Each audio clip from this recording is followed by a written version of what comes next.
I first started listening to Stevie Nicks and Fleetwood Mac when I was in high school. I loved the look of the cover of the album, Rumors, and the album itself was amazing as well. I fell in love with the band's aesthetic first, adoring the emotional rock songs and performances.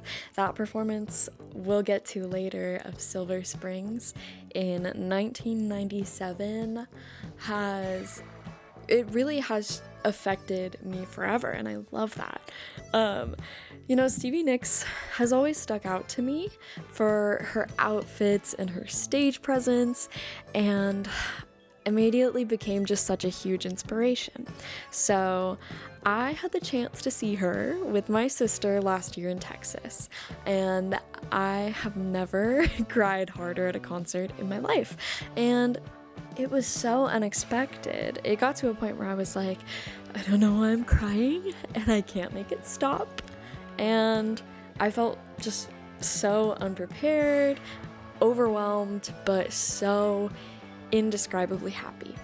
I definitely wasn't alone either, because the merch line afterwards consisted of so many women and femme people my age, and I saw her when she was on tour with Billy Joel, and so he went on after her, and the rest of the crowd of Billy Joel fans had a blast dancing around, while all of us Stevie Nicks fans were suffering through the merch line in our tears and our heels. I don't know how I made it through the night in heels as tall as I did, but I have learned my lesson. I will never wear those heels to a concert again. Anyway, that experience really just got me thinking, why is Stevie Nicks so popular these days? How does she still have such a hold on younger generations? So to answer those questions, we're going to take a dive into Stevie Nicks' history with Fleetwood Mac. We're going to cover the lore and how it is absolutely still relevant today. And you'll also hear from various people who responded with enthusiasm when I put out a little prompt on my Instagram story, and they wanted to be a part of it. So you'll get to hear from a couple other voices today. So without further ado, let's go over some history. I'm B, and this is Butterfly Media's first deep fly, not a deep dive.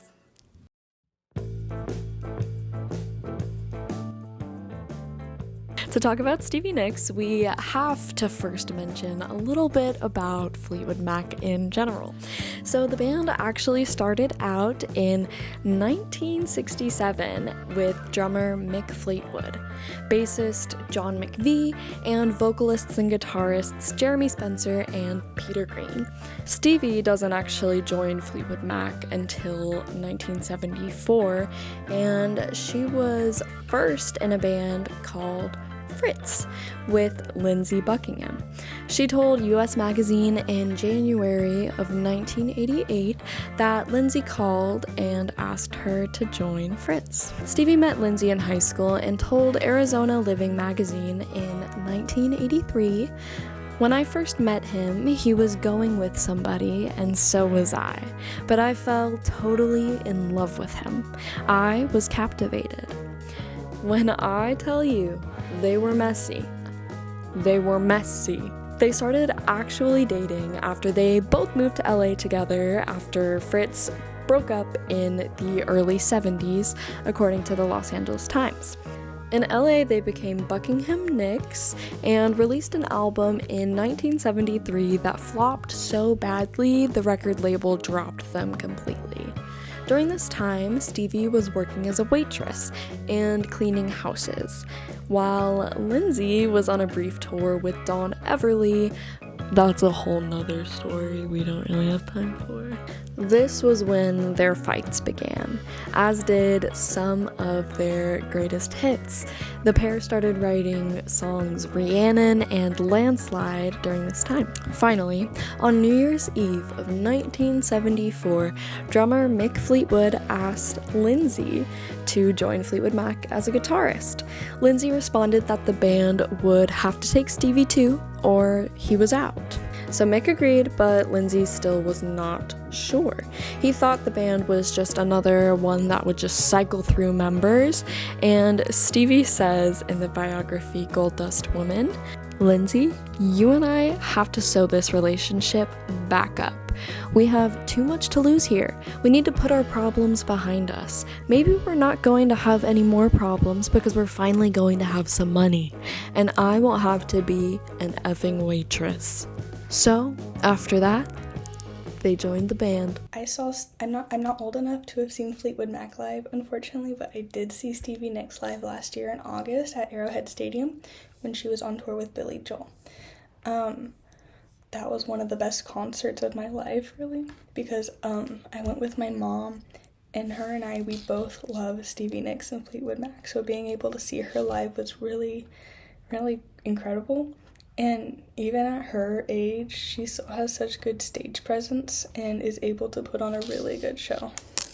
I feel like I've kind of always listened to them because my mom used to play them a lot in the car, and so I kind of grew up with them, but I really started listening to them my junior year of high school, and they quickly became my favorite band. My favorite part of Fleetwood Mac, I can't really pick one, but Stevie Nicks is my favorite member. And most of the Fleetwood Mac, like all of my favorite Fleetwood Mac songs are the one where she's a main singer in them. Her voice is incredible, and I love her outfits. They're so good. I think their music is just so timeless that it would be impossible for it not to resonate with everyone.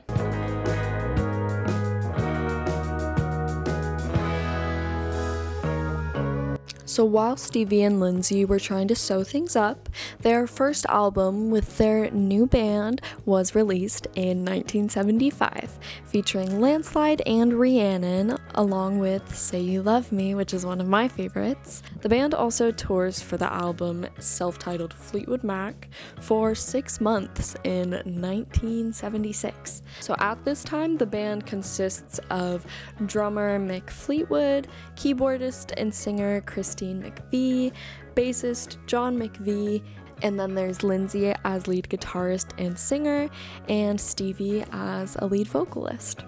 So not too long after the album is released, Stevie officially breaks up with Lindsay. She told The New Yorker in 2017 that, quote, "I broke up with Lindsay in 1976. Something happened that was, we're done. And he knew it. It was time. And the band was solid by that time, so I could walk away knowing that he was safe, and that the band was safe, and that we could work it out." End quote. Now, we get to Rumors. So Rumors is Fleetwood Mac's biggest album, and it has a recognizable cover and came with hit after hit. It won the Album of the Year Grammy, and the drama behind it even inspired a whole episode of Glee. Let me just say that Santana and Britney's cover of Landslide changed the trajectory of my high school career forever. So what made the album so good? Well, the drama between Stevie and Lindsay, as well as the divorce between keyboardist Christine and bassist John, fueled the band's songwriting and production process. So Christine had been having an affair with Curry Grant, who was the band's lighting director during the production of the album, and then she just started openly dating him. Oh, and let's not forget that Mick Fleetwood also finds out right before recording the album that his wife had been having an affair with one of his close friends, and he had a divorce on the way. Messy. But the messiness drove much of Fleetwood Mac's success. Colin Bertram wrote in an online Fleetwood Mac biography, quote, "Such high emotions would ultimately result in hit songs with brutally honest lyrics, a confessional recorded on vinyl laying out the group's innermost thoughts and feelings. Go Your Own Way was Buckingham's strident response to the disintegration of his relationship with Nicks. Don't Stop was Christine's ode to celebration of her newfound romance away from ex-husband John. The Chain was the group's joint anthem regarding betrayal." Even then, the brutal honesty in the lyrics was definitely brutal. And probably wasn't honest either. So Stevie was really upset about a lyric Lindsay used in Go Your Own Way. In a song that was clearly about their relationship, he sings, "Packing up, shacking up's all you want to do." In 97, Stevie told Rolling Stone, quote, "I very much resented him telling the world that packing up, shacking up with different men was all I wanted to do. He knew it wasn't true. It was just an angry thing he said. Every time those words would come out, I wanted to go over and kill him. He knew it, so he really pushed my buttons through that." Another contributor to the mess was drugs, which hasn't changed all that much in the industry. Cocaine became another huge contributor to the Rumors album. Stevie told Mojo in 2012, quote, "You felt so bad about what was happening that you did a line to cheer yourself up. I don't want to spend forever talking about how obviously detrimental the drugs were for the band, so just keep in mind that drugs are very much present in the production and performances surrounding Rumors." Another of Stevie's issues with the album was that her song Silver Springs was not included in the final cut. She adored the song and considered it some of her best writing, but Mick and Lindsay let her know that they made the decision to cut the song without her. Quote, "I was so mad that I started to cry, and I'm pretty sure either I got back in my car and went home, or went in the studio furious and just fumed for 8 hours, but I didn't get anywhere with that," Stevie told People magazine in 2023. She was also really frustrated because she had given her mother the publishing rights for the song as a gift, so that her mom could profit off of how successful it was. Don't worry though, they did put the song on the B-side of the Go Your Own Way single. Yes, they put her beloved song on the B-side of a single with a song she resented for its cruel representation of herself and her relationships. Messy! So the worldwide tour for Rumors also sparked some frustration in the band as Lindsay mocked Stevie on stage, according to Elle magazine. Fleetwood Mac releases Tusk in 1979. I don't have the vinyl, so you're only getting this little picture. And the messy themes were, as always, somehow messier. Stevie's hit off of that album, Sarah, was inspired by a brief relationship she had with Mick Fleetwood that ended because he cheated on her with her friend Sarah Ricord, who Mick later married. So some more fights with Lindsay on stage just pushed Stevie farther away from the band. With so many members of Fleetwood Mac contributing to songs for the band's albums, Stevie began writing more songs to focus on her solo career while she was recording Tusk. These songs became her debut solo album, Belladonna, in 1981, which featured Stop Dragging My Heart Around and her biggest hit, Edge of 17. Wait guys, I need twirling room. What do you think she's gonna play next, Dad? I don't know, but if it's Edge of 17, back up. I need some twirling room. Oh, this is it, back up, back up, back up! Stevie returned to Fleetwood Mac to record 1982's Mirage. In 1983, she releases her second solo album, The Wild Heart, and in 1985, she released Rock a Little as her third. So she was busy. After concluding another solo tour, she then went to rehab for her addiction. Just after that, Lindsay leaves Fleetwood Mac in 1987 after Tango in the Night's release, and Stevie and Christine followed in 1990. Then the band was on hiatus until reuniting on The Dance, a live album, in 1997. Oh, they did also perform at Bill Clinton's inauguration in '93, which, given all of the history with the relationships there, messy. Anywho, remember Silver Springs? Of course you do, because the song finally earned its flowers and recognition in the Dance's live show and album. While performing a song about her breakup with Lindsay, Stevie stares into his soul and sings with such passion. I swear he must have been shaking in his boots. I would have been. To be able to shout lyrics and rub salt in the wound in front of a live audience for a live recording is truly amazing. It is truly amazing. I have no words. Please go watch the full performance if you've never seen it, because it is amazing. And there will be a link in the description. I would say I started listening to Fleetwood Mac at birth, or maybe even before that, to be honest. My mom is a huge Fleetwood Mac fan, so just always grew up listening to the Rumors album around the house, and like I have the greatest hits on vinyl, so I've been listening to them my entire life. I love so many things about Fleetwood Mac. I love like obviously like the songwriting and like the storytelling of their band, but I think the lore behind it and the drama, the rumors behind Rumors is like one of my favorite things about knowing it, because like you'll see old school interviews of Stevie Nicks talking about like how she hid cocaine in her boot, or like how like drugged out she was and everything. So it's just learning about like all of this history that they all have, and the like intertwining of like relationships and like professionalism and trying to balance that. And how my favorite thing is like when Stevie sings Silver Springs to him and everything. It's just so wild to me to go to see that. I feel like their music just kind of goes so much more beyond their generation of stuff. Like it's not about like the beat or like the instruments that they're using. It's about the stories that they're telling, right?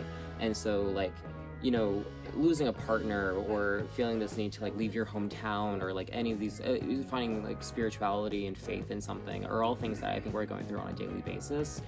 Finding love and heartbreak and grief and loss are also things. So I think that's what makes them still really relatable to these days, is that they're telling these stories that like everyone goes through on a daily basis, or hopefully not everyone has to know the pain of, but I think that that's why they're so relatable, is they just have this amazing classic sound to their music, and I just love them so much. So finally, the performance of the song puts it on the map and generated even more traction for Rumors, ending up finally making the cut in the deluxe version of the album in 2004. In 1998, Fleetwood Mac is inducted into the Rock and Roll Hall of Fame. Still, the live album and these new successes couldn't prevent the slow trickle of members once again leaving Fleetwood Mac. Christine left again in 1988 and returned for the band's 2014 reunion tour. Lindsay left for his second time in 2018. Actually, it's messier than that. He got fired and then tried to sue Fleetwood Mac for a whole bunch of things. Stevie didn't originally want to comment on the matter, so these quotes all came from a Rolling Stone article in 2021. And I love that for her. So speaking on the issue to Rolling Stone, Stevie eloquently says, quote, "Following an exceedingly difficult time with Lindsay at MusiCares in New York in 2018, I decided for myself that I was no longer willing to work with him. I could publicly reflect on the many reasons why, and perhaps I will do that someday in a memoir, but suffice it to say, we could start in 1968 and work up to 2018 with a litany of very precise reasons why I will not work with him. To be exceedingly clear, I did not have him fired. I did not ask for him to be fired. I did not demand he be fired. Frankly, I fired myself. I proactively removed myself from the band in a situation I considered to be toxic to my well-being. I was done. If the band went on without me, so be it. I have championed independence my whole life, and I believe that every human being should have the absolute freedom to set their boundaries of what they can and cannot work with." and after many lengthy group discussions, Fleetwood Mac, a band whose legacy is rooted in evolution and change, found a new path forward with 2 hugely talented new members. Can we get a round of applause for that? She even said in this same interview, quote, "It became a little bit like Trump and the Republicans," end quote. In 2019, Stevie is inducted into the Rock and Roll Hall of Fame, again, having previously been inducted with the band. Stevie is the first woman to be inducted twice, once for the band and once for her solo career. As far as the band's togetherness was concerned, in 2022, Christine suggested a potential farewell tour to Rolling Stone, following the band's unofficial split after their world tours end in 2019. But she passed away in November of 2022 at 79 years old. Mick Fleetwood said at the 2023 Grammys that a Fleetwood Mac reunion was unthinkable without Christine. So, Fleetwood Mac is officially done.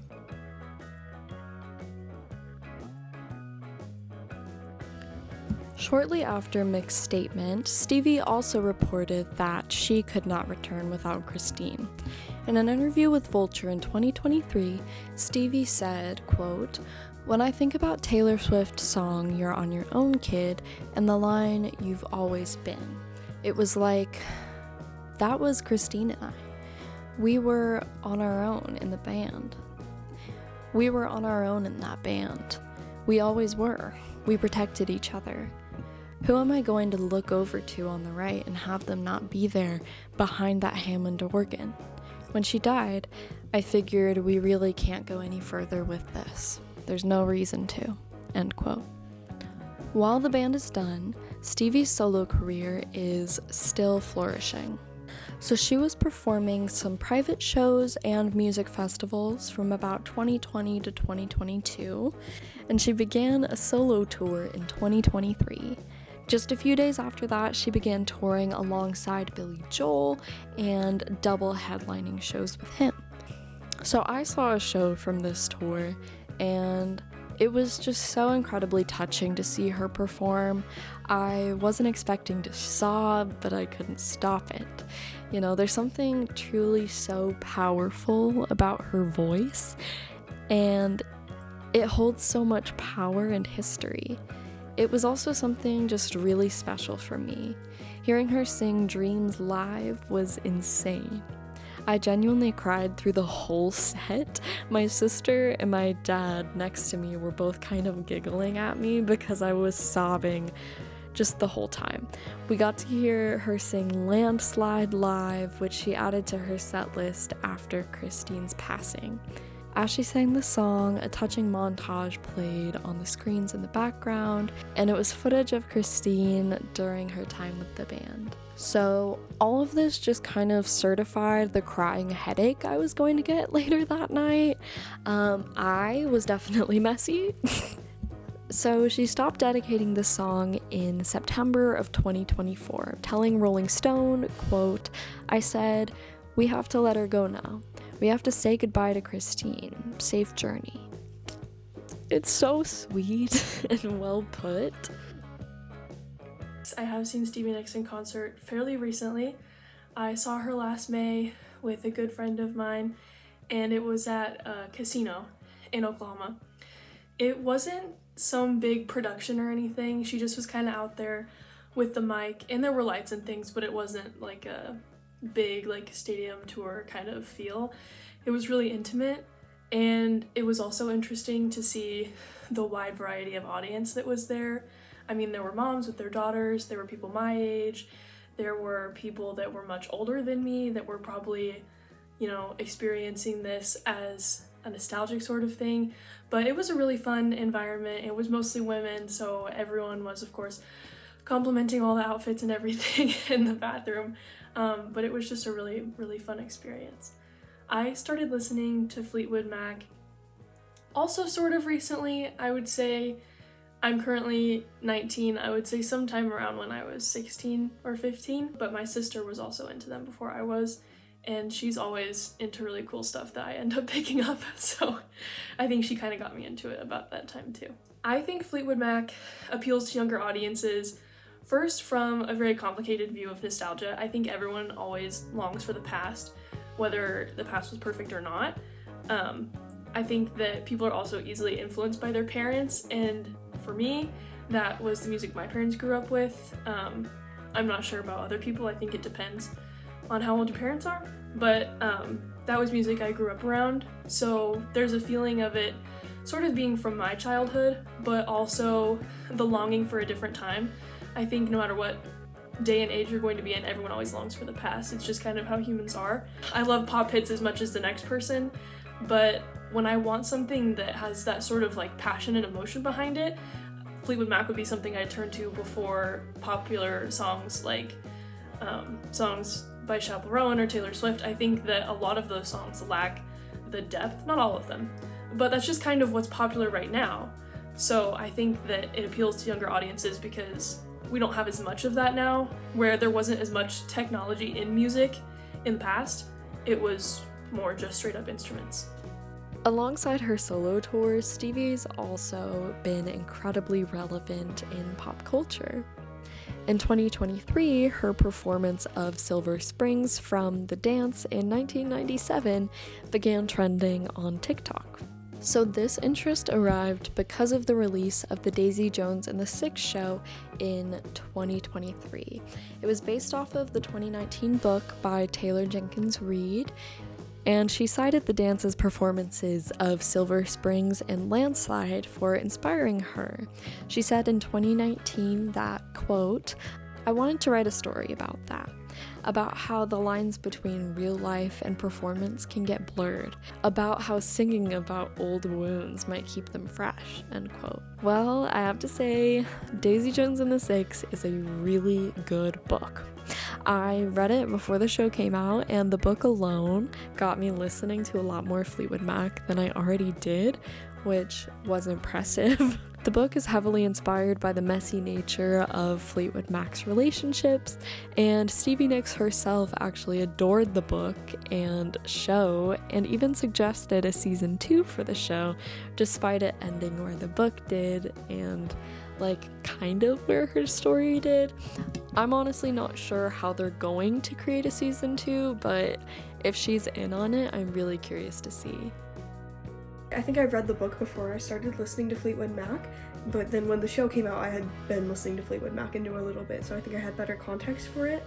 And I'm pretty sure Stevie Nicks said on an Instagram review or something that the show really resonated with her, and she liked it a lot, especially the character of Daisy Jones. So I don't know a lot about the history and the music at the time, but I know that it was I guess especially with the style of music, the more rock style was, I don't know if it was more male dominated, but I feel like it probably was. And so to see a female a woman in a lead position for a band was really inspiring for many young people at that time, and continues to be inspiring. And continuing to see her release albums and she released a song recently that was dealing with more current issues, and so to see someone still impacting others, I think it has a lot to do with that. I guess her music, the whole style of Fleetwood Mac is really interesting to me, and I enjoy listening to it and trying to play some of the songs. Stevie Nicks specifically, I admire how she still continues to release stuff and stay with current topics and not be afraid to not talk about stuff, because there are a lot of artists who are scared to talk about issues, but I admire that she's not, and that she's very willing to say what she believes. The show was widely successful, starring Riley Keough as Daisy Jones, Sam Claflin as Billy Dunn, Suki Waterhouse as Karen Serco, and Camila Morón as Camila Averas. So since Stevie enjoyed the show so much, she posted on her Instagram about how she watched it twice. She says in the caption of the post, quote, "In the beginning, it wasn't really my story, but Riley seamlessly soon became my story. It brought back memories that made me feel like a ghost watching my own story. It was very emotional for me. I just wish Christine could have seen it. She would have loved it," end quote. On October 1st of 2023, Mattel announced the release of a Stevie Nicks Barbie doll.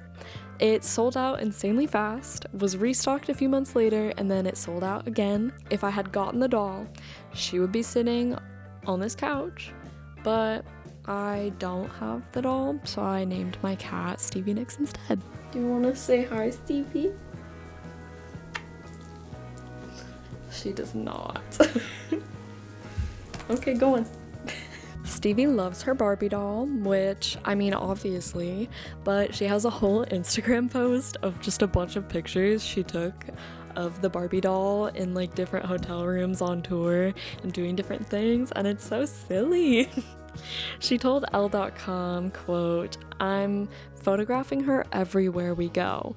I was photographing her this morning sitting on a pillow looking out at Pittsburgh," end quote. I mean, come on, that's adorable. I highly recommend you read the Elle.com article in the description about her and her Barbie, because she talks about how her Barbie is like a little mini her that she brings to shows and chats with, and it's so weird and sweet, and I love it. Another big push for Stevie has been her involvement with Taylor Swift. Taylor has talked about how Stevie has inspired her for a while, but she leaned heavily on her love for Stevie in her recent album, The Tortured Poets Department. Taylor sings in her song Clara Bow, quote, "You look like Stevie Nicks," end quote, in a segment about those who came before her and the inspirations that empowered her legacy. Stevie has always appreciated Taylor, mentioning You're on Your Own Kid from Taylor's Midnights album as a song that helped her grieve Christine. She even wrote a poem that's included in the physical versions of the Tortured Poets Department. As we all know, Taylor Swift and her fans are incredibly influential, so introducing Stevie to much of Taylor's younger audience has also contributed to the amount of women and young girls who adore her today. One of the moments from the concert that I went to that has always, it kind of stuck with me was when I watched a woman in either her 20s or her 30s walking hand in hand with a little girl.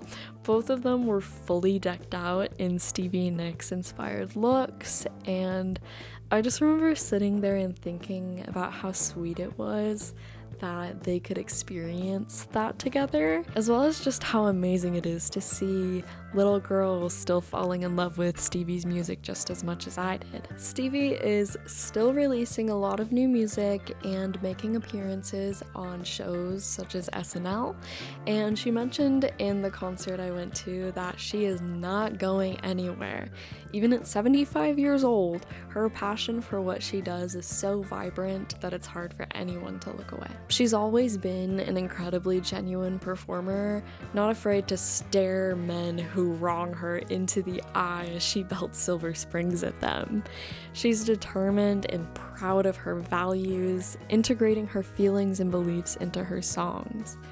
She's incredibly talented and powerful, yet she's also not afraid to be vulnerable. Stevie paved the way into rock for so many women and did it through her perseverance and determination. Her experiences and genuine reactions to them have connected with audiences for years and will continue to do so. With her timeless fashion, voice, and lyrics, she has made it clear that she will keep her promise from Silver Springs. We will truly never forget her. Putting this video together took a lot of research and communication, so I'd like to give a special thanks to everybody who helped volunteer or contribute to this video, including my friends Reagan, Carly, Lane, and my sister Rachel. If you'd like to learn more about the band's history, because there is still a lot that I've left out. Please explore the sites and articles that I've linked below. Each interview I reference has many more quotes and bits that are so fascinating to fully read, so please go enjoy those. And this is the first of hopefully many deep flies with Butterfly Media. I'm working to create a place where you can learn about pop culture history and its impact on society. Subscribe if you want to see more, and like and comment some topics you'd love to see covered in either another video essay or a podcast. I'm B, and I'll see you next time.